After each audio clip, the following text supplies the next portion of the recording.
देखिए next problem जो है आपका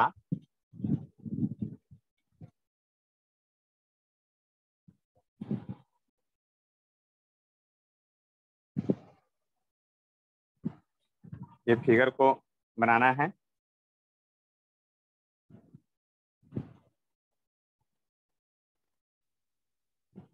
क्वेश्चन जल्दी फास्ट में।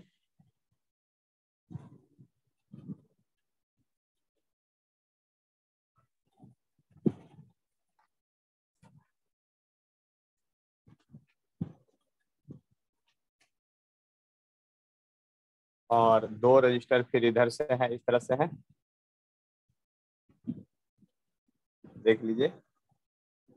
और ए बी के बीच इक्विवेलेंट निकालना है। ए पॉइंट यहाँ है, बी पॉइंट यहाँ है, यहाँ डी है, यहाँ सी है। हर एक का वैल्यू जो है 10 ओम है, 10 ओम है, 10 ओम है और 10 ओम है, 10 ओम है, 10 ओम और 10 ओम है सभी जगह। फाइंड इक्विवेलेंट रेजिस्टेंस बिटवीन निकालना है आर ए बी के बीच। ये आपको निकालना है, जल्दी से निकालिए। 2-3 मिनट का टाइम दे रहे हैं, फिर आगे बताएंगे। लास्ट में थोड़ा बनाइए।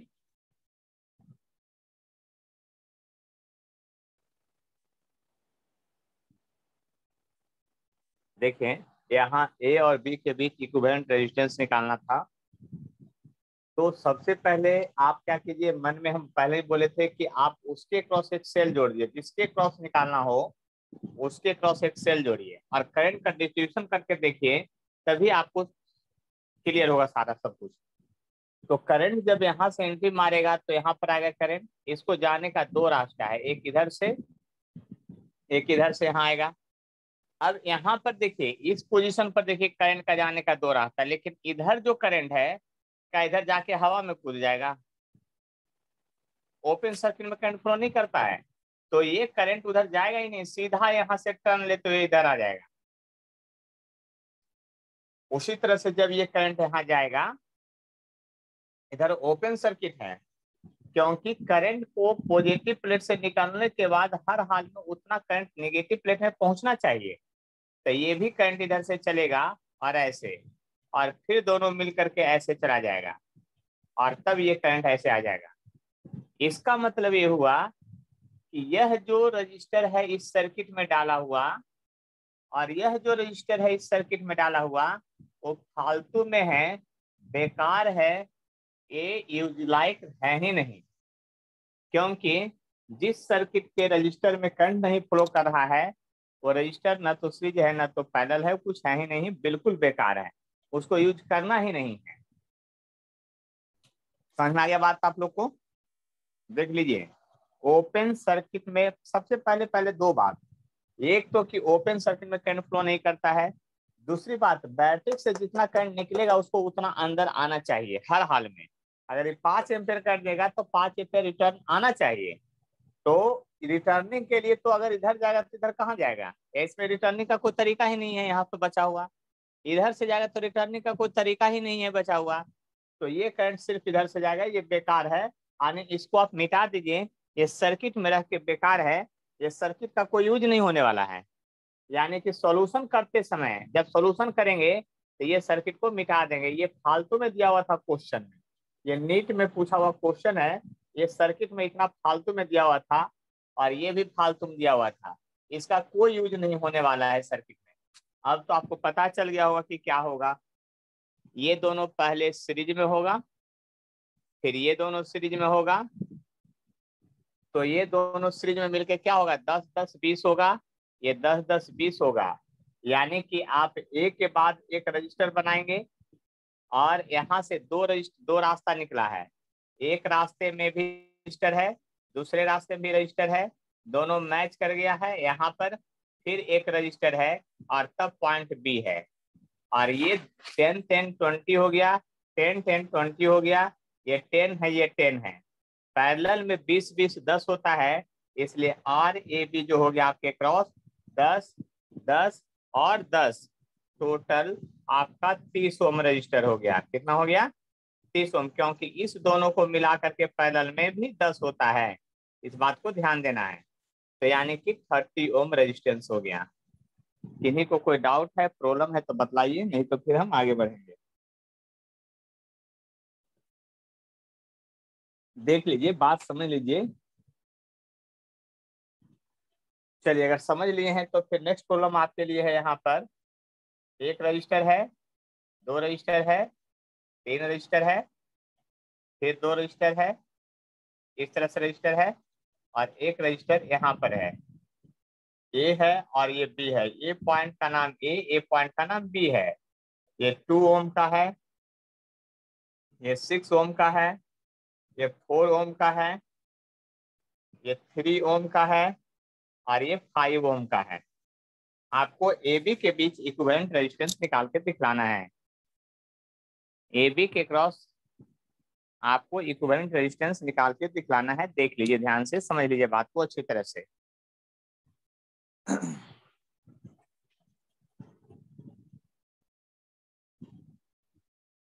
देखिए, यहाँ भी अगर बैटरी जोड़ेंगे तो बात ध्यान समझ लीजिए। यहाँ अगर सेल जोड़ते हैं, देखिए करंट सेल जोड़ना नहीं है, एक्चुअली हम आपको कुछ सिखाने के ऐसा बात बोलते रहते हैं। आपको दिमाग में इधर से जो करंट जाएगा इधर से जाएगा, वो इधर दो रास्ते में बच गया। ये करंट जो है सब में सेम ही करंट आ गया। तो इसका मतलब ये तीनों सीरीज में है। तो 4 3 7 और 5 12, ये 12 और 6 के साथ पैरेलल में हो गया।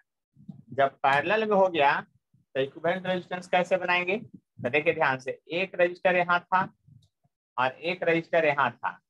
ये लिखा हुआ था ए, ये लिखा हुआ था बी।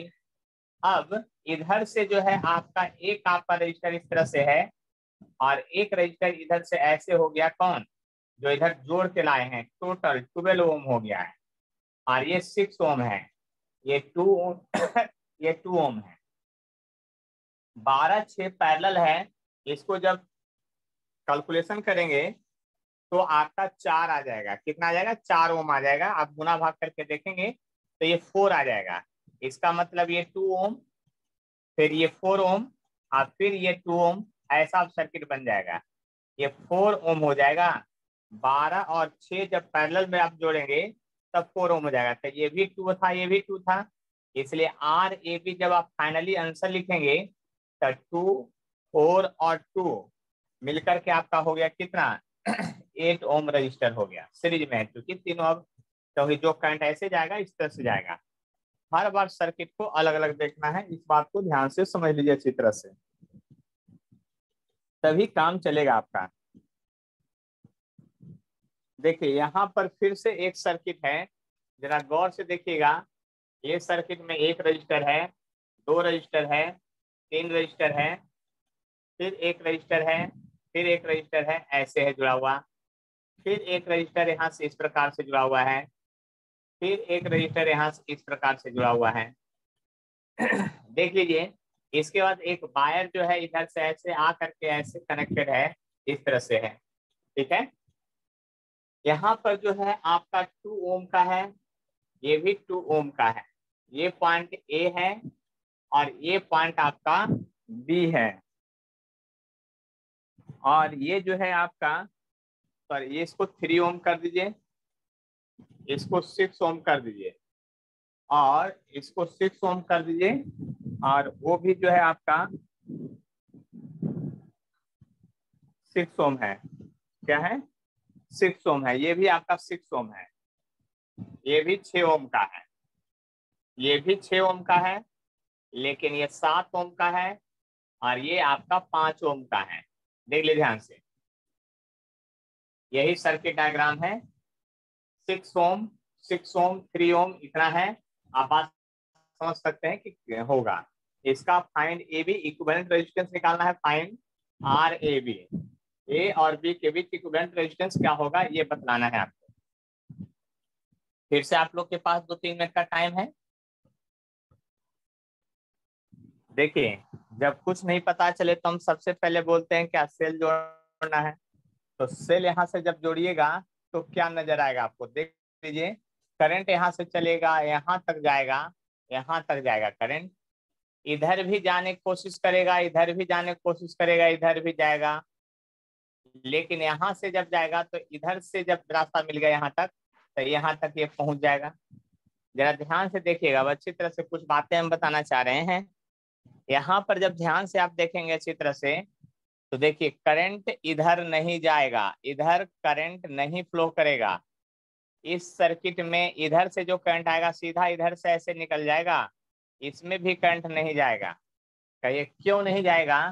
तो देखिए जब करंट को फ्री रास्ता मिल जाए, फ्री रास्ता मतलब समझ रहे हैं ना, कोई रजिस्टर, बिना रजिस्टर के, तो यहाँ से यहाँ तक जाने में इसको कोई रजिस्टर नहीं मिला, इस पॉइंट तक आने में, तो करंट सारा इसी रास्ता से पार करेगा। ये रजिस्टर वाले में तो घुसना पसंद करता ही नहीं है।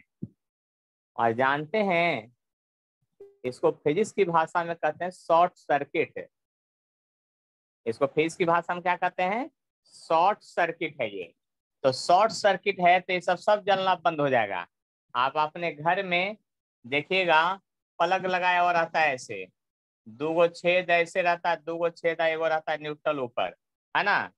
कुछ मत कीजिए, एगो सिंपल सा वायर ले आइए, उस वायर को दोनों तरफ से छील करके स्विच ऑफ करके एक प्लग इसमें डाल दीजिए, एगो इसमें डाल दीजिए, एक ही वायर को सीधा ऐसे घुमा के दोनों में डाल दीजिए, स्विच को ऑन कर दीजिए, करंट को ये वायर से सीधा करंट जाने का रास्ता मिल जाएगा।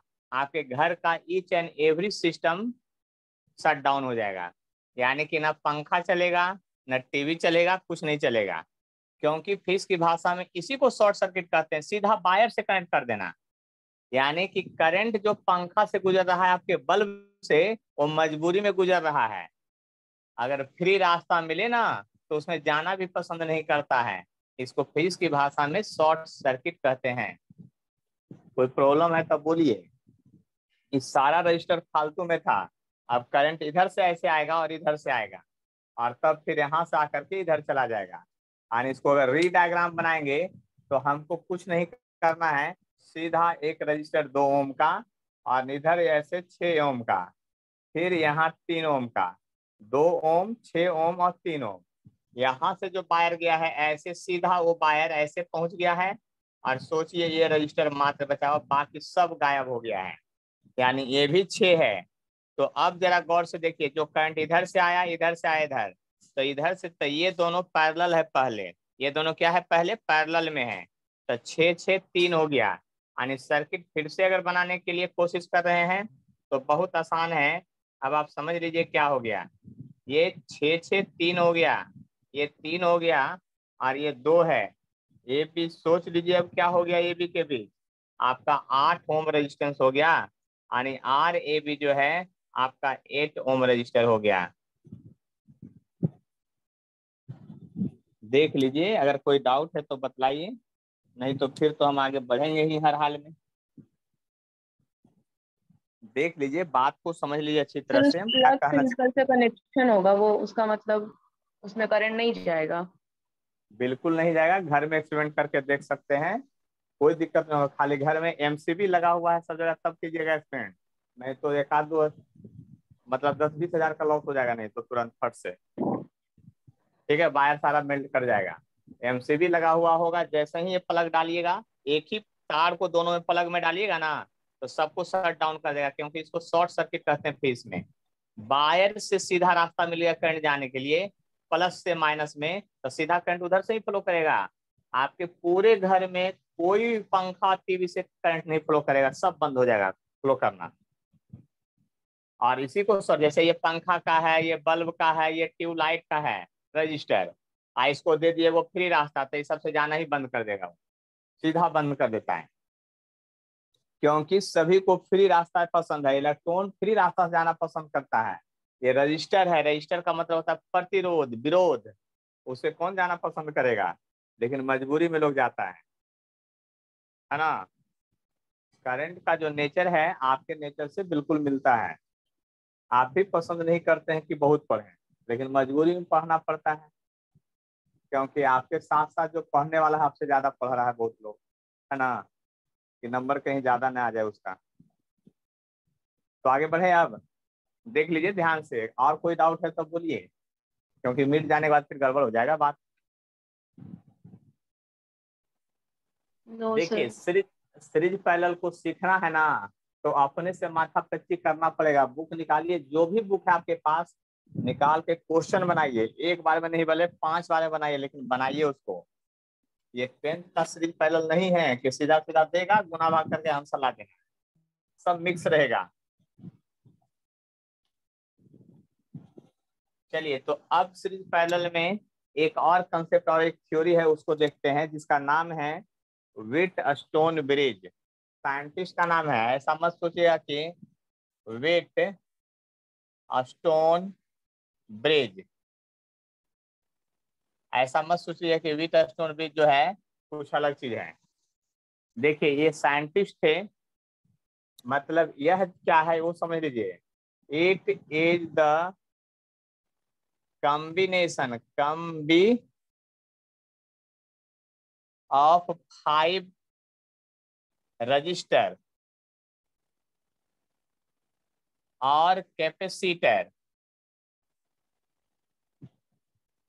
मतलब कोई भी, मतलब कि 5 कोई इंस्ट्रूमेंट का ये कॉम्बिनेशन है। कोई भी 5 इंस्ट्रूमेंट का, रजिस्टर लीजिए, कैपेसिटर लीजिए, पंखा लीजिए, बल्ब लीजिए, सबका है इसमें। इस ब्रिज में, ब्रिज मतलब एक सर्किट डायग्राम है, इसमें 5 होना चाहिए।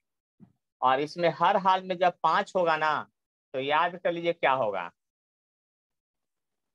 4 आपको साइड बनाएगा, 4 को मिलकर के आपका साइड बनाएगा।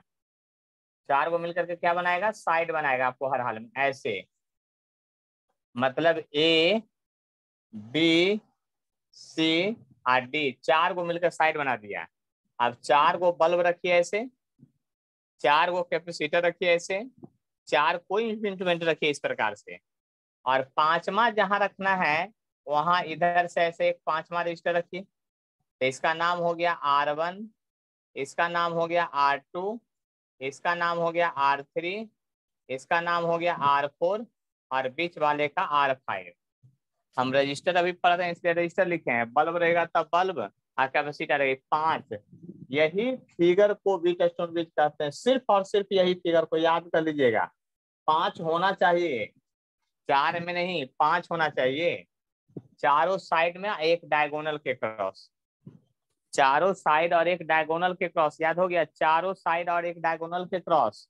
बात समझिए अच्छी तरह से, फिर से बोल देते हैं। 4 साइड पर रहेगा और एक डायगोनल के क्रॉस। समझने की कोशिश कीजिए हम क्या कहना चाह रहे हैं। 4 डायगोनल और एक क्या,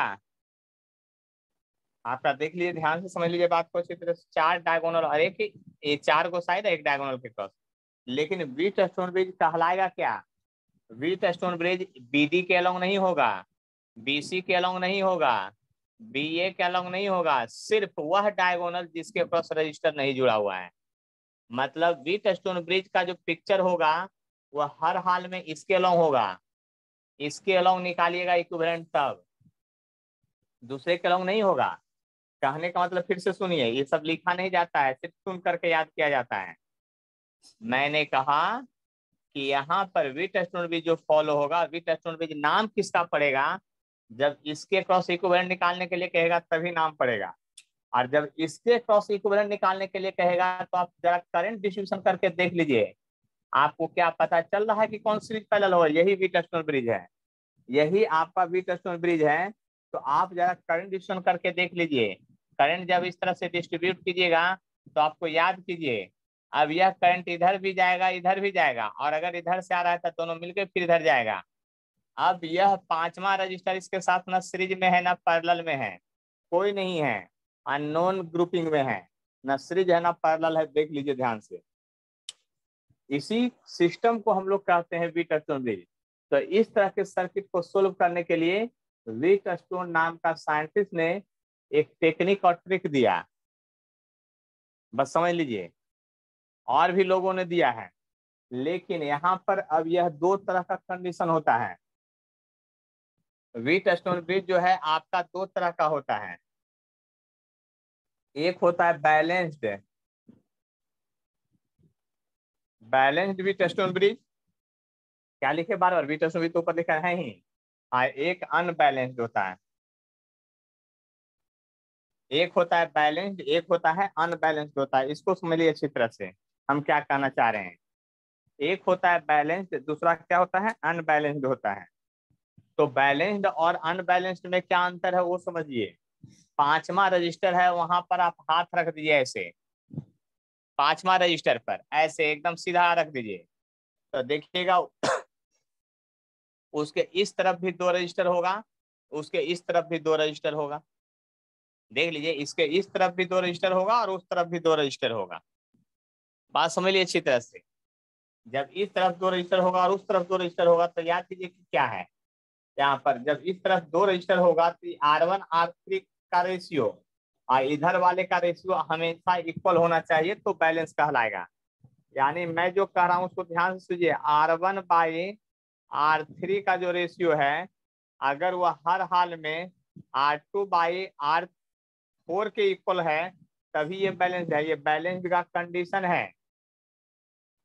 और अनबैलेंस में क्या होगा कि R1/R3 का जो रेशियो है इक्वल नहीं होगा, किसका, R2/R4 का। अनबैलेंस का कंडीशन यही है, देख लिए ध्यान से। अनबैलेंस्ड का कंडीशन यही है, इस बात को समझ लीजिए। तो बीट स्टोन बीज दो तरह के, पांचवा रजिस्टर के इस साइड अगर दोनों का रेशियो, इधर का रेशियो अगर सेम हुआ तो उसको कहेंगे बैलेंस्ड, और अगर सेम नहीं है तो कहेंगे अनबैलेंस्ड। और बैलेंस्ड रहेगा तब क्या करना है, अगर ये कंडीशन फुलफिल हो रहा है बैलेंस वाला, देन R5 जो पांचवा रजिस्टर है जो डायगोनल के क्रॉस है, इसका नाम अलग भी हो सकता है, लेकिन वो पांचवा रजिस्टर जो है, then R5 remove from circuit. R5 remove कर देना है सर्किट से। जैसा ही सर्किट से रिमूव कीजिएगा तो बिल्कुल आपको मजा आ जाएगा, अच्छे से एकदम क्लियरली मैं बात बोल रहा हूँ, बिल्कुल आपको मजा आ जाएगा, 100% आपको मजा आ जाएगा। बस सोच लीजिए ऐसे। अब बताइए, जब इसके क्रॉस निकालना है, AC के क्रॉस इक्विवेलेंट निकालना है, अब R5 सर्किट से रिमूव हो जाता है तो ये दोनों सीरीज हो जाएगा और ये दोनों सीरीज हो जाएगा, और फिर दोनों पैरेलल, हमका आंसर फट से आ जाएगा। यानी कि ये R1 है, ये R2 है, ये R3 है, ये R4 है, तो इसका सोल्यूशन तुरंत हो जाएगा। लेकिन ये R5 जब इक्वल नहीं होगा तो ध्यान से समझ लीजिए, then R5 do not remove from circuit. Circuit यानी कि आप ध्यान से सुन लीजिए अब अच्छी तरह से। अगर रेशियो सेम है तो R5 रिमूव हो जाएगा, तब क्वेश्चन आपसे फट से बन जाएगा। और रिमूव नहीं होगा तो आपसे क्वेश्चन नहीं बनेगा।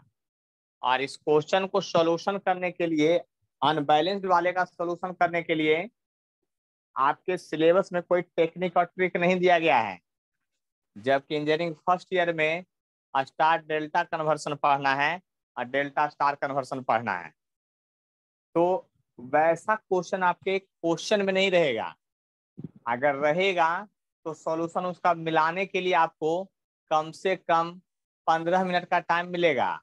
और उसका सॉल्यूशन दो तरह से होता है अनबैलेंस वाले का, एक स्टार डेल्टा कन्वर्सन से होता है जो कि इंजीनियरिंग कॉलेज में पढ़ना है, और एक होता है आपका किरचॉफ लॉ से। किरचॉफ लॉ से होता है, उसका सॉल्यूशन जानने के लिए आपको बहुत टाइम लगेगा, बहुत समय लगेगा।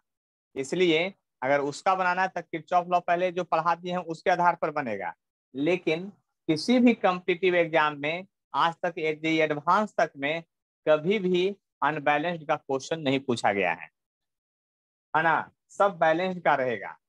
तो वीट स्टोन ब्रिज में अब ऐसा फिगर हर बार नहीं देगा, इस फिगर को भी छुपा छुपा के देगा।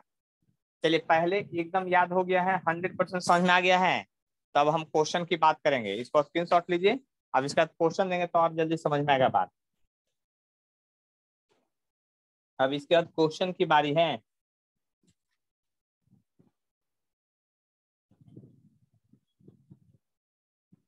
जल्दी से देख लीजिए, तब क्वेश्चन की बात करेंगे। सर ये बैलेंस में R5 को रिमूव क्यों किया? रिमूव किया जाता है, रूल है, उसको याद करके रखना पड़ेगा। और कोई डाउट है तो बोलिए, नहीं याद करके रखिए फिर क्वेश्चन आपसे नहीं बनेगा। रिमूव करना है तो रिमूव करना है, बस इतना ही याद रख लीजिए। आगे बढ़े।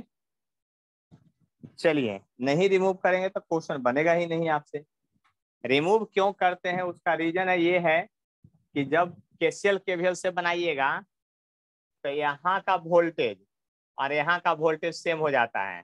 रिमूव इसलिए होता है कि वीबी का जो वोल्टेज होगा वो वीडी के बराबर हो जाता है। ये केसीएल केवीएल से प्रूफ भी आप कर सकते हैं। यहाँ का वोल्टेज और यहाँ का वोल्टेज बराबर होगा, मान लीजिए 5 वोल्ट है, 5 वोल्ट आ जाएगा जब रेशियो सेम रहता है तब। उस कंडीशन में क्या होता है, जब वोल्टेज सेम हो गया, यहाँ भी 5 यहाँ भी 5, तो इसमें करंट जाएगा सर्किट में? खुद बताइए अब। No sir. करंट नहीं जाएगा तो सर्किट में रह के बेकार है। जिसमें सर्किट में करंट जाएगा नहीं वो सर्किट बेकार हो जाता है, इसलिए उसको रिमूव कर देते हैं। ठीक है, तो इसको मिटा दें यहाँ से।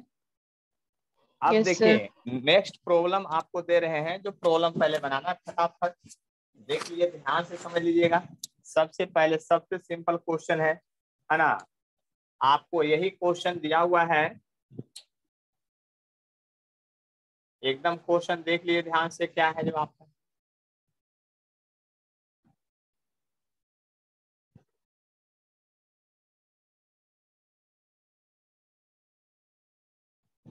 यहाँ ए बी है, ए बी के बीच इक्विवेलेंट निकालना है। सॉरी, ए है और ये बी है। ये जो है 2 ओम का है, ये है जो 6 ओम का है, ये जो है 3 ओम का है, और ये है 9 ओम का है, और ये है 10 ओम का। ए बी के बीच इक्विवेलेंट निकालिए जल्दी से, फास्ट में एकदम, जितना फास्ट में गुना भाग कर सकते हैं।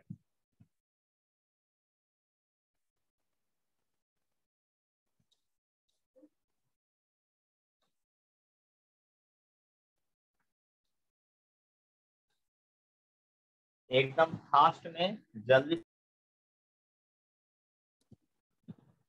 चलिए देखिए यहाँ ध्यान से, ज्यादा कुछ नहीं करना था। सबसे पहले चेक करना था कि 2/3 जो है वो 3/9 के बराबर है कि नहीं। तो 1/3, 2/3 हो गया, सॉरी 2/6 न था, ये 2/6 है। तो 2/6 को कीजिएगा तो ये 1/3 हो जाएगा, और 1/3 ये भी होगा, यानी रेशियो सेम है। तो इसको हटा देना है सर्किट से। जब इसको हटा देंगे सर्किट से तो देखिए क्या होगा। जैसे ही हटा देंगे तो ये हो जाएगा दोनों सीरीज में, और ये हो जाएगा पैरेलल में। यानी ए बी के बीच 2 वायर बचेगा, और एक ऊपर से जो वायर जाएगा और एक नीचे से जाएगा। ऐसे ऊपर से जो जाएगा 5 ओम का हो जाएगा, नीचे से जाएगा 9, 6, 15 ओम का हो गया। तो अब आर ए बी जब पैरेलल में है निकालेंगे तो दो के लिए होता है R1 R2 by R1 plus R2। देख लीजिए ध्यान से, पैरेलल में। तो ये हो गया आपका कितना, 15 × 5, अब बटा हो गया आपका कितना, 20। तो ये हो गया 4 बार में कट गया, यानी 15/4 ओम रेजिस्टेंस आपका आंसर आ जाएगा।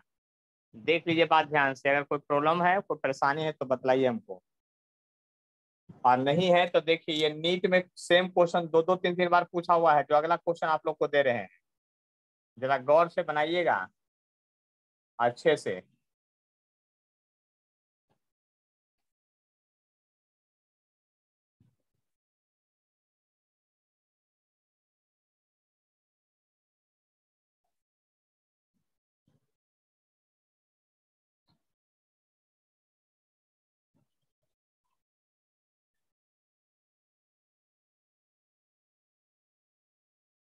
देखिए ए बायर और बी पॉइंट यहाँ लिखा हुआ है, ए बी दोनों यही लिखा हुआ है, सारा 10 ओम का है, बस इतना ही सोच लीजिए। और डायग्राम बना के बनाइएगा, ये 10 ओम का है, सारा 10 ओम का है। देख लीजिए यहाँ पर, और ए बी के बीच आपका इक्विवेलेंट निकालना है। आप बात समझ सकते हैं अच्छी तरह से। ए बी के बीच ही आपको सिर्फ बन गया, देख लीजिए ध्यान से, नहीं तो फिर अगले क्वेश्चन में हम आते हैं।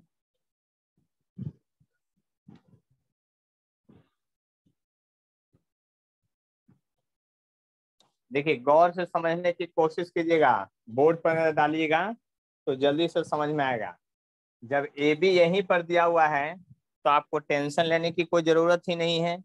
जब ए बी यहीं पर दिया हुआ है तो ए से यहाँ बैटरी जोड़िएगा, मान लिया ऐसे एगो बैटरी जोड़ दिए यहीं पर ऐसे सीधा सीधा, तो यहाँ से करंट जाएगा दो रास्ता, बिल्कुल दो रास्ता मिला, यहाँ पर मिला।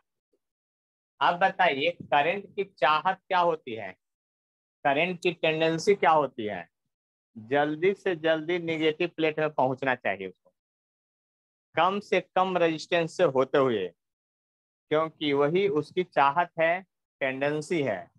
तो यहाँ पर करंट आएगा, अब आपको निगेटिव प्लेट पर पहुंचना है, यहाँ पर करंट आएगा तो निगेटिव प्लेट पर पहुंचना है। तो उसकी चाहत है कि हम इधर से भी जाएगा था 10 ओम के बाद सीधा मिल जाएगा इसको निगेटिव प्लेट, इधर से भी आएगा था 10 ओम से मिल जाएगा सीधा निगेटिव प्लेट। यानी कि यहाँ का करंट इधर से अगर जाएगा भी तो उसको दो रजिस्टर से फिर क्रॉस करके पहुंचना पड़ेगा, और इधर से भी अगर उधर गया था दो, तो यही रजिस्टर तो फालतू में है। और जानते यही व्हीटस्टोन ब्रिज बैलेंस्ड है। कहिए कैसे, आप इसको पकड़ के ऐसे उठा दीजिए सीधा। देखिए मैं कहता हूँ कुछ मत कीजिए, जैसे सारा सर्किट है वैसा ही बनाइए। मैं री डायग्राम बना रहा हूँ सर्किट को, ध्यान से देखिएगा अच्छी तरह से, तब आपको पता चलेगा कि हम कहना क्या चाह रहे हैं। एक रजिस्टर है, दो रजिस्टर है, और ये तीन रजिस्टर है। देखिए ऐसे है, ये हम बाहर बाहर वाला बना रहे हैं, ये बाहर वाला बना रहे हैं पूरा ऐसे। ये 10 ओम का था, 10 ओम का था, 10 ओम का था, ये बाहर वाला, ये पॉइंट ए है।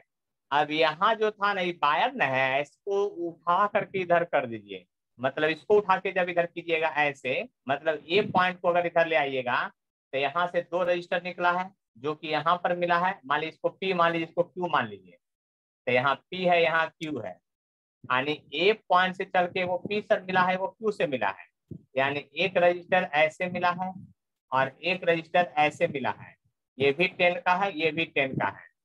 और आपका बी पॉइंट जो है इधर ऐसे था, उसको इधर ऐसे कर लीजिए, क्या दिक्कत है बाहर है तो ये डायग्राम एक्चुअल में ये डायग्राम, अब आपको लग रहा है कि ये बैलेंस व्हीटस्टोन ब्रिज है, रेशियो जब लेंगे तो इसमें करंट नहीं जाएगा। बहुत दिमाग लाना है सीरीज पैरेलल में, बस उतना ही सोच लीजिए। देख लीजिए, सर्किट को देखना पड़ेगा, समझना पड़ेगा कहाँ व्हीटस्टोन ब्रिज है। अभी तो हम आपको अलग अलग सेपरेट पढ़ा रहे हैं। देखिए भाई व्हीटस्टोन ब्रिज का क्वेश्चन है, इधर देखिए बिना व्हीटस्टोन ब्रिज का क्वेश्चन है। क्या कंपटीशन में आएगा तो आपको बोल देगा कि व्हीटस्टोन ब्रिज का क्वेश्चन है, खोज लीजिए और बना लीजिए, ऐसा तो कभी बोलेगा ही नहीं। आपको खुद खोजना पड़ेगा और खुद समझना पड़ेगा प्रैक्टिस के बल पर। बात सोच लीजिए ध्यान से, तो ये 10 गायब हो गया, इधर से 10 10 20, इधर से 10 10 20, और फिर 20 20 10। याद कर लीजिए, अब ए बी के बीच तो इधर से ही बचे, जैसे ही ये गायब होगा ऊपर से एक रजिस्टर ऐसे बचेगा और नीचे से एक रजिस्टर ऐसे बचेगा। ये 20 ओम का, ये 20 ओम का और ए बी है, और दो गो पैरेलल है, तो आर ए बी जो हो गया आपका 10 ओम का हो गया। बात समझ लीजिए अच्छी तरह से, हम क्या कहना चाह रहे हैं जो, देख लीजिए बहुत ही आसान है, कोई टेंशन देने वाला नहीं है, बस आपको समझने भर का देर है।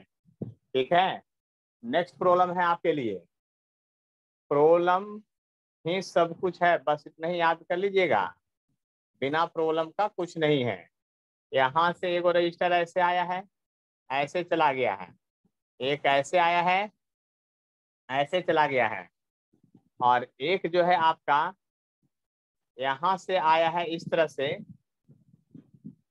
फिर से, और ऐसे चला गया है वहां पर। देख लिए ध्यान से, ये सर्किट है और सारा 10 ओम का है, बस इतना ही याद किया, सब 10 ओम का रजिस्टर है। अब आपको सोचना है कि इसको सर्किट को सोल्व कैसे करना। सारा 10 10 ओम का है, ये पॉइंट ए है और ये पॉइंट बी है। मैं आपको हिंट में बता देता हूँ, इसमें कहीं ना कहीं वो व्हीटस्टोन ब्रिज छुपा हुआ है। अगर पहचान नहीं पाइएगा तो सर्किट का सॉल्यूशन भी आपसे नहीं हो पाएगा। इसलिए गौर से समझिए और बनाने की कोशिश कीजिए, और 2-4 मिनट का टाइम तो हम देंगे ही हर हाल में आप लोग को। आंसर कितना आया? आप लोग का समय समाप्त हुआ। चलिए मैं बताता हूँ, ध्यान से देखिएगा। मैं री डायग्राम बनाता हूँ, सर्किट को ध्यान से पकड़िएगा। देखिए हम फिर से बनाते हैं सर्किट को, और नाम लिख करके बनाते हैं। ये R1 है, ये R2 है, ये R3 है, ये R4 है, ये R5 है, इसको R6 कर लेते हैं। 2 को पॉइंट देते हैं A और B, A और B आपके हिसाब से। देखिए A से जो है ये R1 भी जुड़ा हुआ है, R4 भी जुड़ा हुआ है, और R6 भी जुड़ा हुआ है। 3 वो जुड़ा हुआ है। एक जुड़ा हुआ है R1, एक जुड़ा हुआ है R4, यानी ये R1 है, ये R4 जुड़ा हुआ है। और R6 से देखिए कि नीचे से एक सर्किट जो R6 जो सर्किट है वहां से A डायरेक्ट जुड़ा हुआ है और B से भी डायरेक्ट जुड़ा हुआ है।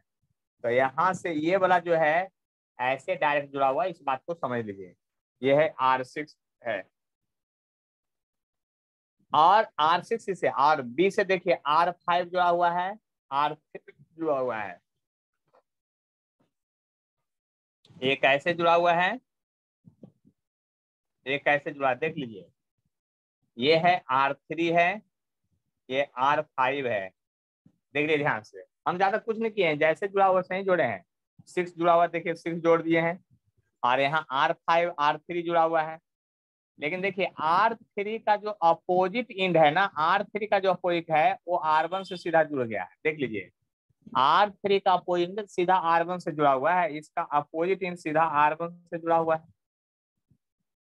और देखिए R5 का जो अपोजिट है सीधा R4 से जुड़ा हुआ है। और देखिए R4 और R5 जो जुड़ा हुआ है, ये रास्ता को ध्यान से देखिए, और R3 और R1 के रास्ता को देखिए, तो उसके बीच में एक जुड़ गया है, कौन? ये वाला रजिस्टर जिसका नाम है R2। अब बताइए इस डायग्राम में और इस डायग्राम में कोई अंतर नहीं है, समझे? देख लीजिए डायग्राम कैसे कैसे बदल जाता है। री डायग्राम बनाना बहुत जरूरी होता है यहाँ पर। अब आपको पता है कि सब 10-10 का है, सब 10-10 का है, तो ये वाला बैलेंस भी टेस्टोन ब्रिज होगा। तो सब अगर 10-10 ओम का है, इसका भी वैल्यू 10 ओम का है, इसका भी वैल्यू 10 ओम है, इसका भी वैल्यू 10 ओम है, ये भी 10 है, ये भी 10 है, और ये भी 10 है। तो पहले इसको छोड़ दीजिए, ये बैलेंस्ड व्हीटस्टोन ब्रिज है, इसको सर्किट से रिमूव करना पड़ेगा। और जब रिमूव कीजिएगा तो नेक्स्ट डायग्राम जो इसका बनाइएगा आप, तो ज्यादा कुछ नहीं कर पाइएगा, आप सीधा सीधा डायग्राम ही बना दीजिएगा। अब ये रिमूव हो गया, तो ऊपर से एक वायर बी तक गया है ऐसे, और ऐसे गया है, एक वायर थोड़ा इधर से ऐसे गया है ऐसे, लेकिन ऊपर से गया था 10-10-20 हो गया ये इधर से गया, ये भी 10-10-20 हो गया ये, देख लिए ध्यान से। और नीचे से गया है एक जो R6 था, वो तो 10 ही था बेचारा, वो ये 10 ही था, देख लिए ध्यान से। अब आपको पता है 20-20-10 पैरेलल है, तो RAB जब आप निकाल लेंगे गुना भाग थोड़ा अपने से भी करेंगे ना, तो 5 ओम आएगा। ऐसे 20-20-10 और 10-10 5 ओम हो जाएगा। आप गुना भाग इतना कर सकते हैं। बात समझ में आया कि नहीं बोलिए, नहीं तो फिर अगले क्वेश्चन में हम बढ़ेंगे। देख लीजिए, समझ लीजिए बात को अच्छी तरह से, जब तक समझेंगे नहीं तब तक काम बनेगा नहीं।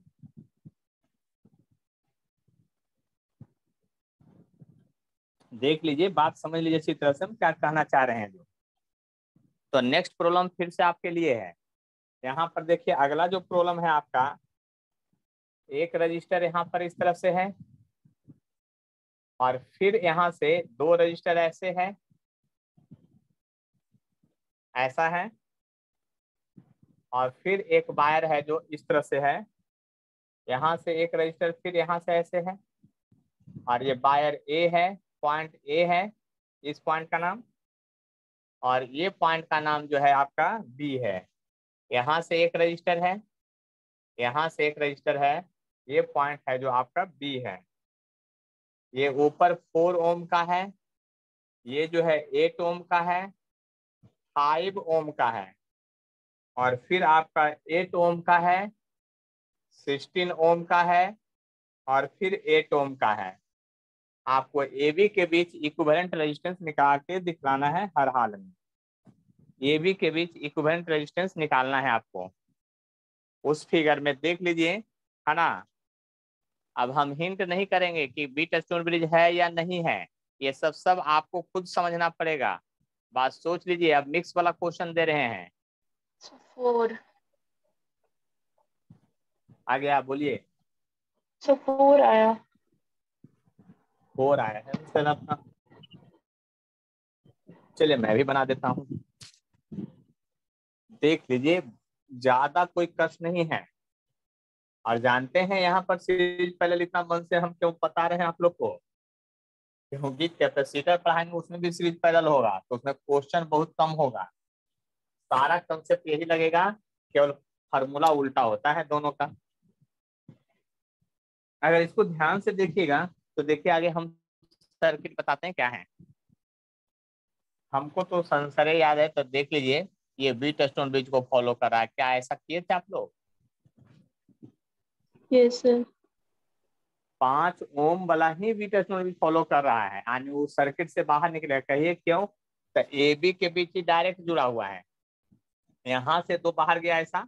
मतलब अगर हम इसका री डायग्राम बनाना भी चाहते हैं तो बड़ा आराम से बन जाएगा, ऐसा कुछ नहीं कि नहीं बनेगा। AB के बीच इसको डायरेक्ट जोड़ दीजिए, ये पॉइंट A और B है। कहिए क्यों? देखिए A और B के बीच ये 8 ओम डायरेक्ट है, 8 ओम ऐसे कर लीजिए सीधा। इस A पॉइंट से यहाँ 2 रजिस्टर निकला, एक 4 का, एक 4 का निकला है, और एक निकला है आपका 8 का। तो 4 ओम का हो गया, ये 8 ओम का हो गया ऐसे। अब B से देखिए, यहाँ से इधर से B से एक 2 रजिस्टर निकला, एक 16 का एक 8 का, लेकिन 4 वाला 8 के साथ जुड़ा हुआ है। यहाँ से एक निकला है, इस वायर को आप यहाँ कर दीजिए, यहाँ से ऐसे B को आप थोड़ा नीचे कर दे पॉइंट को, यहाँ है। यहाँ से देखिए 8 वाला 16 से जाके जुड़ा, मतलब ये ऐसे जुड़ा हुआ है, ऐसे ऐसे, ये 16 वाला। और यहाँ से जो वायर एक आया है ऐसे, और एक वायर ऐसे जुड़ के गया है यहाँ पर, ये कौन है? 8 ओम वाला है।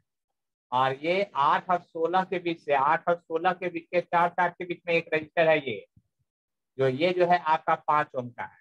तो यही है अनबैलेंस, क्योंकि 4/8 कीजिए तो 1/2 होगा, 8/16 कीजिए तो 1/2 होगा, इसलिए सर्किट से बाहर हो गया। क्योंकि रेशियो सेम आ गया है, इसलिए सर्किट से बाहर हो गया। ये जब सर्किट से बाहर हो गया तो इसको मिटा दीजिए, तब आपको समझ में आ गया होगा कि 8×4 = 12 हो गया, और 16×8 = 24 हो गया, और तीनों फिर पैरेलल हो गया। तो 1/r इक्विवेलेंट जब लिखिएगा तो आप लिखिएगा 1/8 प्लस 16×8 = 24, 1/24 प्लस 8×4 = 12, 1/12। देख लीजिए ध्यान से, देख लीजिए, बात समझ लीजिए इसी तरह से हम क्या कहना चाह रहे हैं। देख लीजिए, बात समझ लीजिए इसी तरह से, है ना।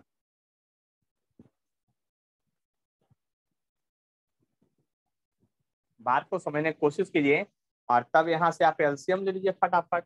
जब एलसीएम ले लीजिएगा तो 24 हो जाएगा, ये 3 हो जाएगा, ये 1 हो जाएगा, ये 2 हो जाएगा, तो 3 3 6 हो जाएगा, 6/24 हो जाएगा। और जब आर इक्विवेलेंट आप निकालेंगे, ऊपर ले जाएंगे, तो आपका 4 ओम हो जाएगा। आ गया था इतना आंसर। अब देखिए, इसके बाद इनफिनाइट लैडर का क्वेश्चन बताना है।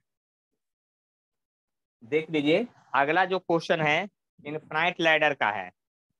मतलब कि रेजिस्टेंस जो रहेगा इनफिनाइट दूरी तक भरा हुआ रहेगा, और उसका क्वेश्चन बनाना है कि आखिर कैसे क्वेश्चन बनेगा जो। तो ये क्वेश्चन था, ये सब बीट अश्विन बीट पर आधारित क्वेश्चन था, है ना। कुछ और भी क्वेश्चंस होते हैं, सिमेट्रिकल क्वेश्चन होता है, उन सभी को भी डिस्कशन करना है बारी बारी से सबको।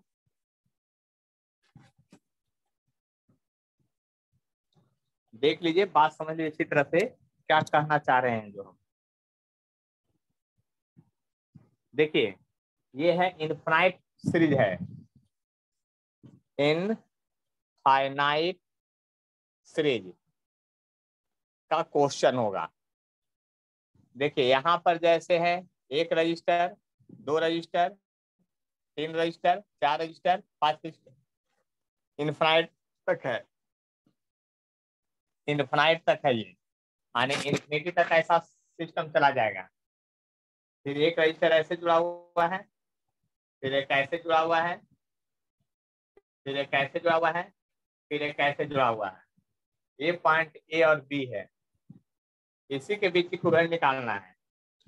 सारा रजिस्टर इसमें जो है 2 ओम का है, 2 ओम का है, ईच एंड एवरी है जो 2 का है। अब ज्यादा ओम मत, केवल 2 लिख देते हैं। इनफाइनाइट तक है, मतलब इंडलेस है, वो समाप्त हो ही नहीं सकता है। तो इसका इक्विवेलेंट रेजिस्टेंस कैसे निकालेंगे? तो इसका निकालने का मात्र एक टेक्निक है, वो टेक्निक आपको यूज करना पड़ेगा।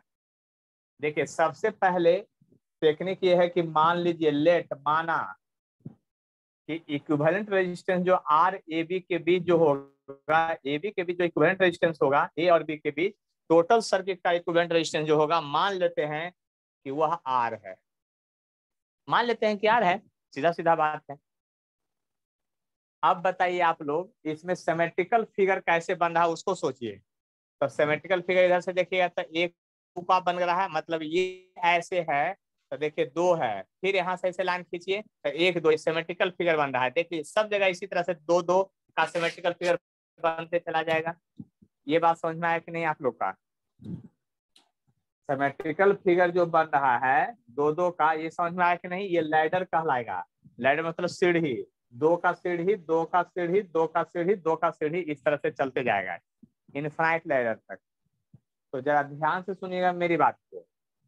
आप बताइए, इनफाइनाइट में से, इनफाइनाइट लैडर में से अगर एक लैडर हटा दीजिएगा तो रेजिस्टेंस पर कोई फर्क पड़ेगा?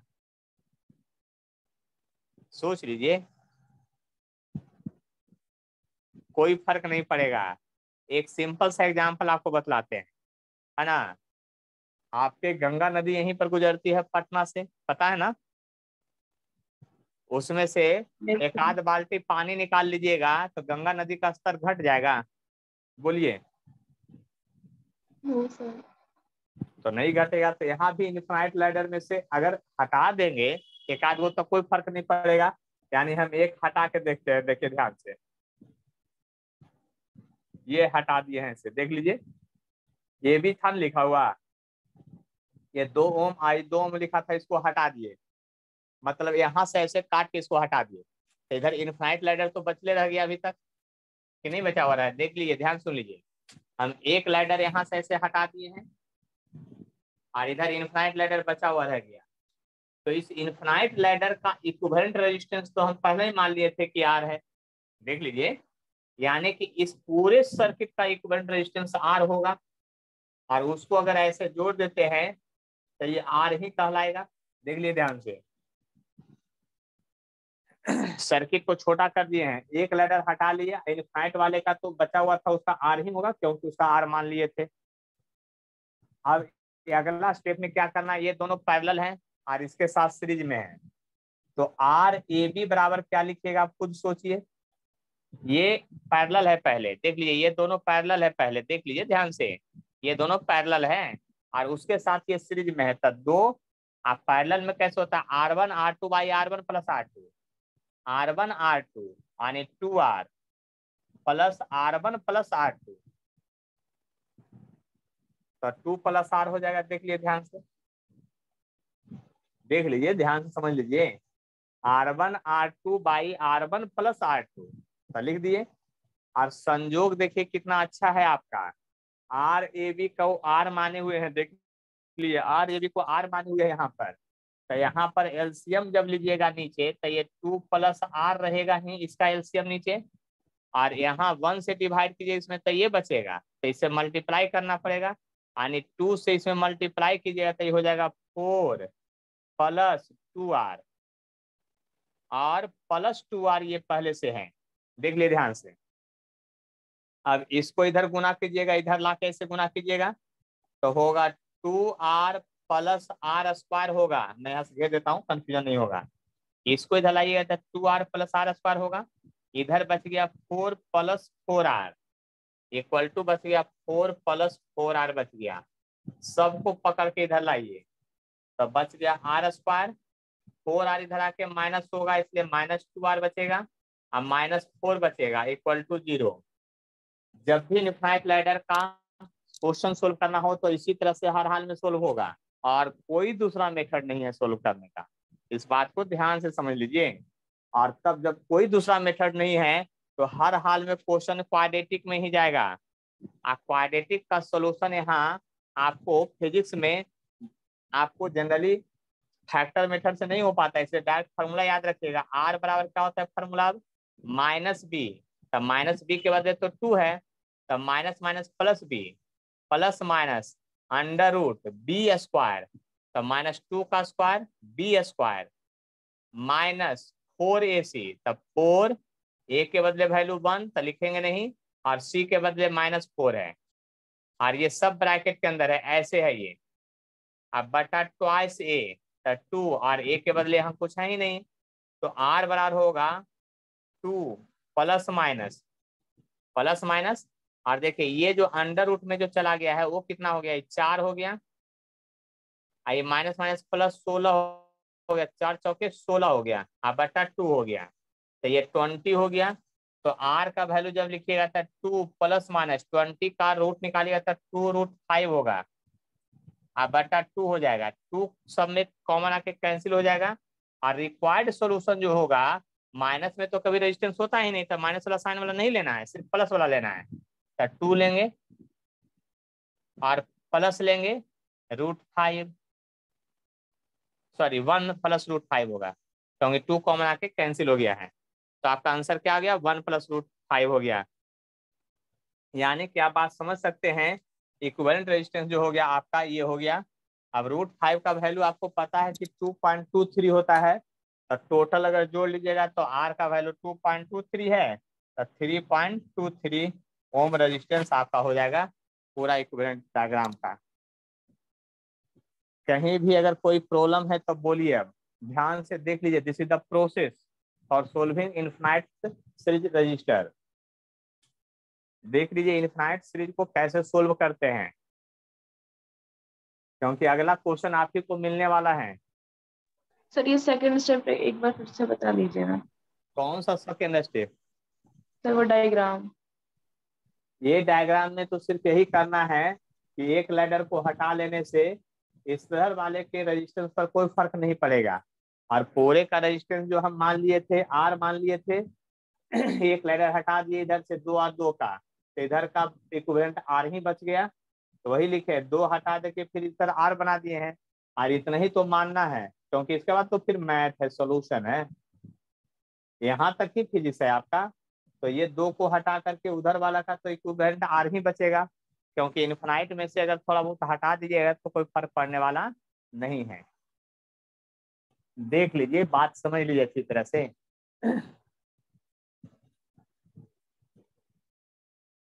आगे बढ़े, देख लीजिए, बात समझ लीजिए अच्छी तरह से।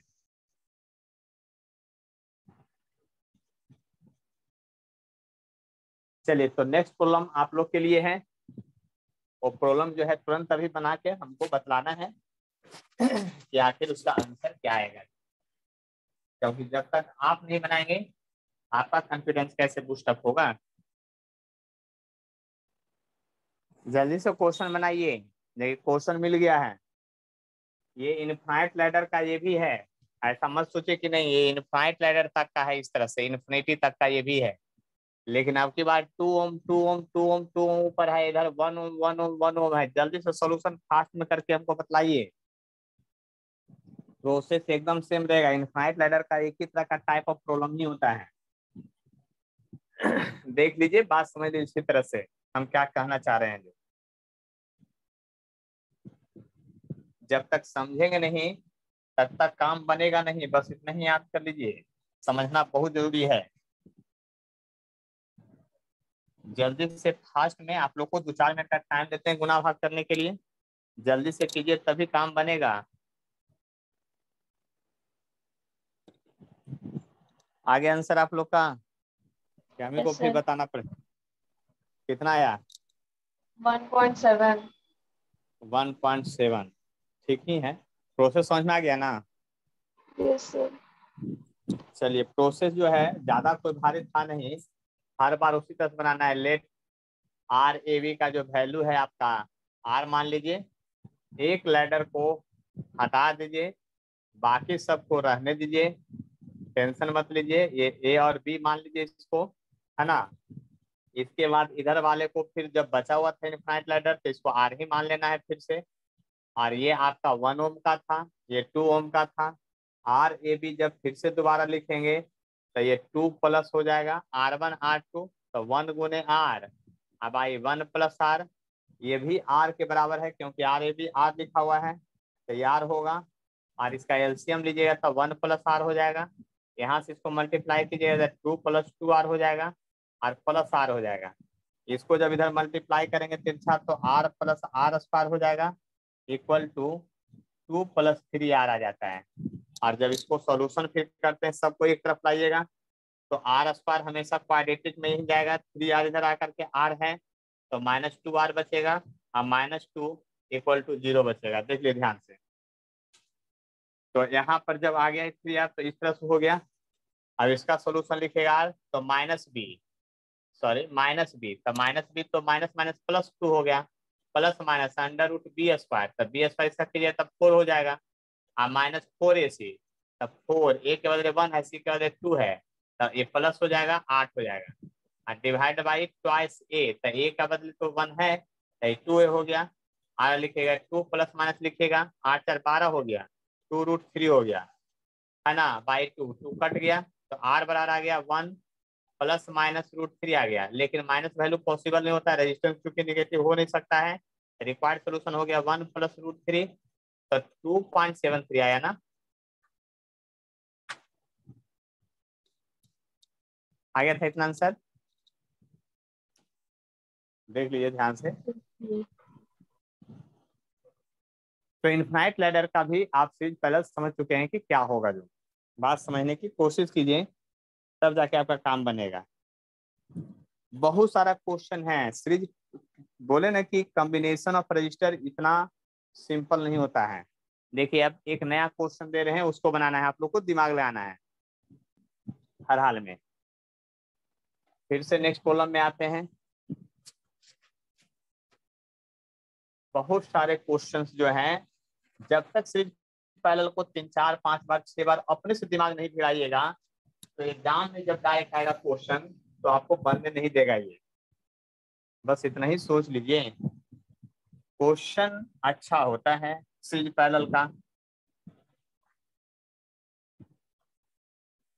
देखिए अब सीरीज पैरेलल में हम क्या बना रहे हैं उसको ध्यान से देखिएगा। हम बना रहे हैं, देखिए यहाँ पर क्या, उसको ध्यान से समझिएगा।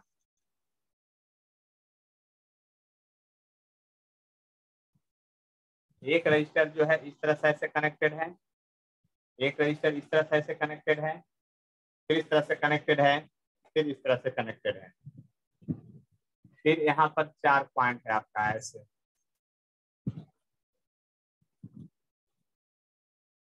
एक रजिस्टर ऐसे है, देखिए इसके ऊपर से ये पार कर रहा है, यहाँ पर इसके ऊपर से यहाँ से ऐसे पार कर रहा है ऐसे, मतलब कनेक्टेड नहीं है, बस इतने सोच लीजिए। ये ऐसे है और ये ऐसे है, मतलब ये वायर टच नहीं है। ये फिगर ऐसा बनाने का मतलब हुआ है उसके ऊपर से पार कर गया है। ये जो वायर आया है उससे वो टच नहीं है। फिर क्या है, यहाँ से एक रजिस्टर इस तरह से है, फिर यहाँ से एक रजिस्टर इस तरह से है, फिर यहाँ से एक रजिस्टर इस तरह से है, फिर यहाँ से एक रजिस्टर इस तरह से है। देख लीजिए ध्यान से। और ये वायर जो है एक दूसरे को टच नहीं किया है, ऊपर से पार है। आई बन गया आपका क्या, देख लीजिए आपका क्यूब बन गया है। अब आपका ये पॉइंट जो है ए है और इसके डायगोनली अपोजिट पॉइंट बी है, ठीक है, सी है, डी है, ई है, एफ है, जी है और एच है। आपको आर ए बी निकालना है, ए बी के बीच इक्विवेलेंट रेजिस्टेंस निकालना है कि कैसे बनेगा। पहला क्वेश्चन वही है, फाइंड आर ए बी। क्या होगा जब यहाँ पर देखिए ध्यान से, दूसरा बनाना है आपको आर ए सी बनाना है, आर ए बी फिर आर ए सी बनाना है, ए से सी का बीच का दूरी बनाना है, उसका इक्विवेलेंट निकालना है। फिर 3 में है आपका आर ए डी के बीच निकालना है, इसका तीनों का आंसर आपको निकालना है। बात समझ लीजिए, पहला क्वेश्चन का जो सॉल्यूशन है आप ध्यान से देख लीजिए। आपको मैं क्वेश्चन वो आप पहले खुद दिमाग लगाइए, उसके बाद मैं बताता हूँ 5 मिनट। चलिए मैं आगे बतलाता हूँ, ध्यान से समझ लीजिएगा, मेरी बात को थोड़ा समझने की कोशिश कीजिएगा, ठीक है।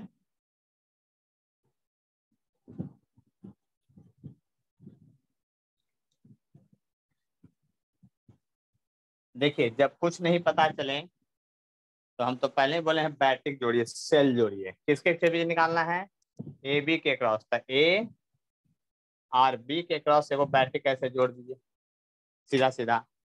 अब सोचिए करंट, पाथ को देखिए, पाथ को देखना पड़ेगा। देखिए ये सब एक्सेप्शनल क्वेश्चन भी है, एक तरह से समझ लीजिए। यहाँ से जब देखिएगा तो करंट ऐसे जाएगा, ऐसे जाएगा। यहाँ पर इसको दो रास्ता मिला था, दोनों रास्ता में डिवाइड होगा क्योंकि दोनों में रजिस्टर है। लेकिन अब यहाँ से देखिए, अब आगे मत बढ़िए, यहाँ पर से चलिए, ये रास्ता में जो करंट गया होगा यहाँ से जाते जाते यहाँ पर आएगा, तो इसको भी दो रास्ता मिल गया ऐसे डिवाइड होने का। फिर यहाँ से चलिए, ये जो करंट गया होगा इसको भी दो रास्ता मिल गया यहाँ डिवाइड होने का।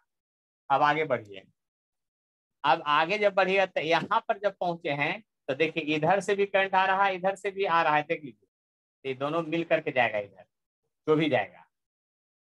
अब यहाँ से देखिए ये करंट जो इधर से जा रहा है, इधर से जा रहा है, दोनों मिल करके यहाँ से पार करेगा और यहाँ पहुंच जाएगा बी, तो बी तक पहुंचेगा तो सीधा सेल में आ जाएगा। अब इधर से देखिए, यहाँ पर देखिएगा तो कुछ करंट इधर से आ रहा था, कुछ इधर से, दोनों मिल करके यहाँ पहुंच गया बी पर, तो फिर चला गया। मतलब 3 डिफरेंट पाथ से जा रहा है और तीनों सिमेट्रिकल है। सिमेट्रिकल है तो देखिए ध्यान समझिएगा, सिमेट्रिकल में इक्वल, क्योंकि सबका रेजिस्टेंस सेम है, सॉरी सबका रेजिस्टेंस क्या है, सेम मान लीजिए 111, कुछ हम आर मान लेते हैं, ठीक है, सबका स्मॉल आर रेजिस्टेंस मान लेते हैं, सबका स्मॉल आर है। इसमें जब भी रहेगा तो सबका सेम वाला ही रहेगा, क्वेश्चन डिफरेंट वाला हो ही नहीं सकता है, वो बन ही नहीं सकता है। फिर ये बात याद रखिएगा, सेम रहेगा तभी बनेगा, सबका आर ओम रेजिस्टेंस मान लीजिए। तो जरा गौर कीजिएगा, जब सबका आर ओम मान लिए हैं तो यहाँ सब तक रास्ता सेम है, क्योंकि इधर से भी करंट अगर देखिए ये 10 जा रहा है तो 1 2 3 से जाएगा, मतलब शॉर्टेज पाथ देखिए एरो के हिसाब से चलिए, 1 2 3, इधर से चलिए 1 2 3 रजिस्टर पार किया, इधर से चलिए 1 2 3 रजिस्टर पार करके पहुंच गया, 1 2 3 रजिस्टर पार कर गया, 1 2 3 रजिस्टर पार किया। मतलब हर एक रास्ता में 3 3 रजिस्टर है, इस बात को समझ लीजिए अच्छी तरह से हम क्या कहना चाह रहे हैं। ईच एंड एवरी पाथ में आपका 3 3 रजिस्टर है, जब हर एक में 3 3 रजिस्टर है तो सब सिमेट्रिकल फिगर हो गया। तो सिमेट्रिकल फिगर हो गया तो जानते क्या कीजिए, आप यहाँ से सीधा करंट निकालिए आई। अगर आप आई करंट निकालेंगे तो इसमें I/3 जाएगा, देखिए ध्यान से, I/3 जाएगा इधर, I/3 जाएगा इधर और I/3 जाएगा इधर, सब रास्ता में बट बट के जाएगा, तीनों में इक्वल इक्वल। अब I/3 इधर गया है तो इधर से जाएगा I/6, इधर से भी जाएगा I/6, याद कर लीजिए। अब ये I/3 जो है इधर से जाएगा I/6, इधर से भी जाएगा I/6, ये I/6 जो जाएगा, ये I/6 जाएगा, ये I/3 बन जाएगा यहाँ फिर से, क्योंकि I/6 जोड़ के I/6 फिर I/3, तो I/3 इधर से आएगा तो I/3 इधर से भी आएगा और I/3 इधर से आएगा, फिर से करंट I बन करके इसमें लौट जाएगा, यानी कंडीशन सही हो गया। एक बार केवीएल लगा दिया, किरचॉफ वोल्टेज लगाना पड़ेगा इसका इक्विवेलेंट निकालने के लिए। यहाँ आपका पोटेंशियल मान लीजिए V वोल्ट है, केवीएल लगाइए, by KVL Kirchhoff voltage law in loop लगाइए, किस लूप में? हम चलते हैं ए बी सी बी, फिर ए पर आ गए, ए बी सी बी, ए पर आ गए, केवीएल लगाइए। करंट के डायरेक्शन में जा रहे हैं, माइनस आई आर होगा, तो आई आर बाई 3 हो जाएगा। करंट के डायरेक्शन में जा रहे हैं, माइनस आई आर बाई 6 होगा। करंट के डायरेक्शन में जा रहे हैं, माइनस आई आर बाई 3 होगा।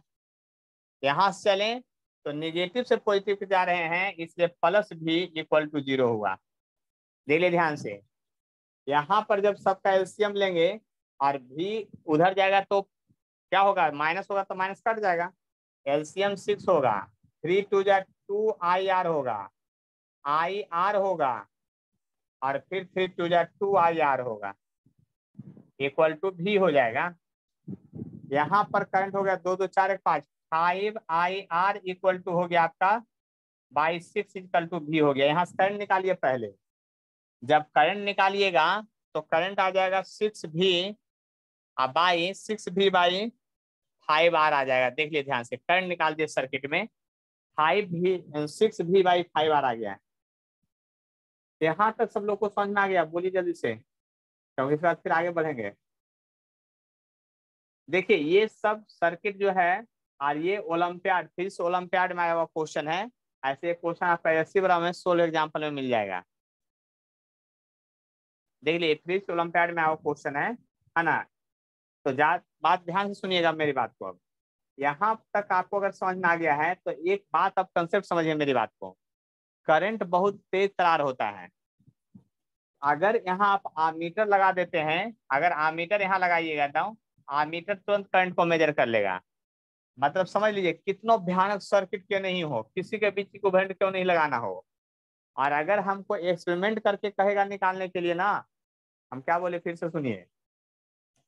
मान लिया जाए आपके लैपटॉप का सर्किट का रेजिस्टेंस क्या है, उसके अंदर तो बहुत सारा रजिस्टर होगा, हजारों हजार होगा।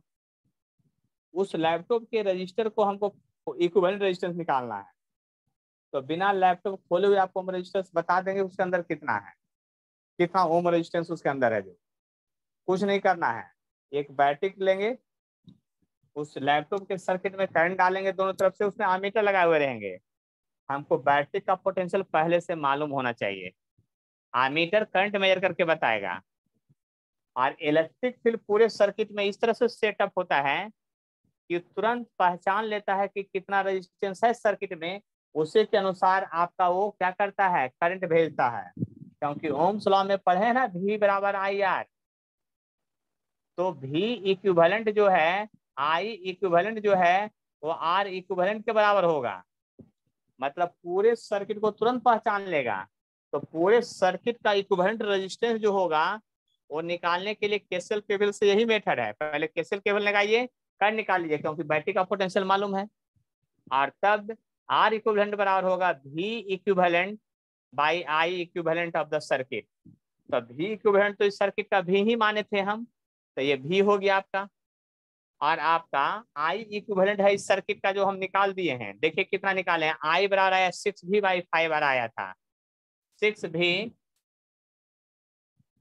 भी बाई 5 आर आया था, 5 आर ऊपर लेके चले जाइए, ये कट गया, यानी R इक्विवेलेंट जो हो गया आपका 5 R बाई 6 हो गया आपका आंसर। यानी कि R अगर 2 ओम का सब जगह रहता तो आंसर आता 10 बाई 6। जो भी आप सोच लीजिए, मतलब कि केसीएल लगा करके आपको, केवीएल लगा करके आपको ये निकालना पड़ेगा आपको हर हाल, अन्यथा कोई उपाय नहीं है। समझ में तो कम आया होगा ये वाला चीज, है ना। आप लोग को थोड़ा पार कर रहा होगा इधर से उधर। केसीएल केवीएल पर थोड़ा बैलेंस और बनाइए, प्रैक्टिस कीजिए, फिर से इस क्वेश्चन को देखिएगा, तब मजा आएगा आपको। और ये क्वेश्चन आपके दिया हुआ है सभी जगह। आगे बढ़े थोड़ा बहुत, इसको स्क्रीनशॉट एक बार लीजिए, हम फिगर फिर से बनाएंगे और फिर से समझाएंगे इस क्वेश्चन को दोबारा दूसरे तरीके से। नेक्स्ट प्रॉब्लम में बात समझने की कोशिश कीजिए। देखिए यहां से जो है, फिर से हम एक प्रॉब्लम इसी पर देते हैं। और इसका आप जानते हैं 3 ही प्रॉब्लम हो ही सकता है। तो बहादुरी इसमें भी है कि तीनों का आंसर याद कर लिया जाए, जब भी एग्जाम में मिले तो फट से आंसर, क्योंकि बनाने में बहुत टाइम लगेगा और आंसर टिक करने में कोई टाइम नहीं लगेगा, बस इतना आप समझ लीजिए। तो फिर से हम एक फिगर बना रहे हैं, ध्यान से देखिएगा, इसी का फिगर है ना।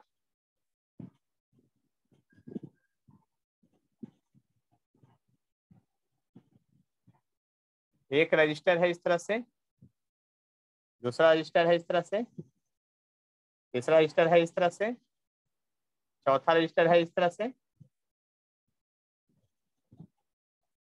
पांचवा रजिस्टर है इस तरह से। इसके ऊपर से ये पार करेगा बाहर, ऊपर से ऐसे।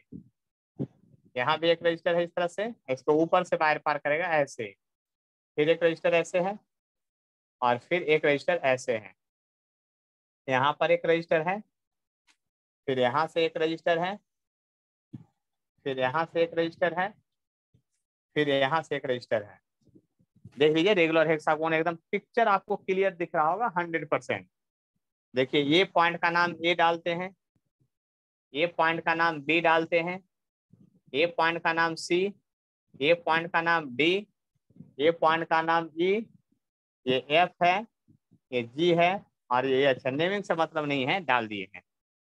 सभी का रेजिस्टेंस आर ओम का, स्मॉल आर से डिनोट करते हैं, आर आर आर आर। कई वो रजिस्टर टोटल हुआ गिन के बताइए आप लोग, कितना रजिस्टर डाल दिए हैं, बोलिए जल्दी से। कोई नहीं बोलेंगे, इतना रजिस्टर हम डाल दिए। 12 रजिस्टर डाले हैं। कई वो डाले हैं? 12 रजिस्टर डाले हैं, 12 रजिस्टर डाले हैं।